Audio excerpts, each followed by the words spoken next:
மஞ்சள் போயிட்டீங்களா? இதை பாருங்க, நம்ம அண்ணன் வந்து முந்திரி பழம் எப்படி சாப்பிட்றதுன்னு சொல்லுவார். ஏன்னா சாப்பிட்றதுல 2 மெத்தட் இருக்குது. ட்ரெஸ்ஸில் கறி ஆயிடுச்சுன்னா உங்களுக்கு தான் ப்ராப்ளமாக இருக்கும். இதே பாருங்க, பழம் இப்படி இருக்கும், கொட்டை இப்படி இருக்கும். இந்த கொட்டை எப்பவுமே திருவிக்கோங்க, ஏன்னா கொட்டையோட சாப்பிட்டா வந்து டேஸ்ட் கிடைக்காது. இதே பாருங்க, இந்த சைடு வந்து சாப்பிடாதீங்க, இப்படிக்கா சாப்பிடுங்க. டேஸ்ட்னா அல்ட்ரா. இங்கே பாருங்க, கரை ட்ரெஸ்ஸில் கரை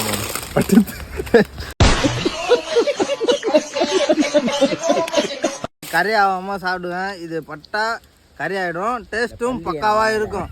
இப்படி வச்சு டேஸ்ட்டு சாப்பிடுங்க, பக்காவாக இருக்கும் டேஸ்ட்டு. அப்புறம் ஹைட் அதிகமாக அண்ணன் வந்து குச்சி எடுத்துட்டாரு. இப்போ பாருங்க, எல்லா பழமும் நம்ம யாருக்காச்சும் பழம் வேணும்னா இன்ஸ்டாகிராமில் டிஎம் பண்ணுங்க. ஒரு பழமாக வீட்டுக்கு அனுப்பிச்சி விட்றேன். ஃபேவரட் தான், அதிக favourite. Green with yellow with red. நம்ம பிடிக்கிறதே கம்மி பழம் தான், அதனால தான் ஒரு பழமாக நம்ம அனுப்புவோம். சூப்பர்.